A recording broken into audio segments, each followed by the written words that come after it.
ইশরাককে যেহেতু ফিরে দেওয়া হচ্ছে, আমি হিরো আলমকে অপরাধ করছে, আমাকে কেন ফিরে দেওয়া হবে না? আমি হিরো আলম কেন পাবো না? ঢাকা দক্ষিণ সিটি কর্পোরেশনের মেয়র পদে ইশরাক হোসেনের আদালতের রায়ে বিজয়ী ঘোষণার পর রাজনৈতিক অঙ্গনে নতুন উত্তেজনা সৃষ্টি হয়েছে। আদালতের রায় আজকে পাই, তো আমি বলতে চাই যে আমার অনুভূতিটি হচ্ছে এই যে আমি ন্যায় বিচার পেয়েছি। এ রায়ের পরিপ্রেক্ষিতে আলোচিত স্বতন্ত্র প্রার্থী হিরো আলম তার ফেসবুক পেজে এক নাটকীয় দাবি উত্থাপন করেছেন।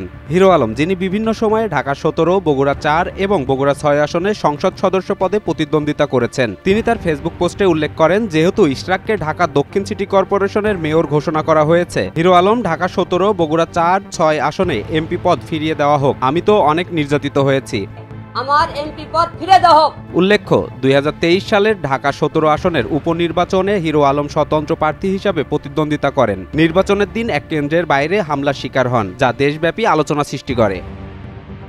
রাজনৈতিক বিশ্লেষকরা মনে করছেন, ইশরাক হোসেনের মেয়র পদে আদালতের রায় এবং হিরো আলমের এই দাবি দেশের রাজনৈতিক প্রেক্ষাপটে নতুন মাত্রা যোগ করেছে। এতে করে ভবিষ্যতে অন্যান্য নির্বাচনের ফলাফল ও প্রতিক্রিয়া নিয়ে নতুন বিতর্কের সূচনা হতে পারে।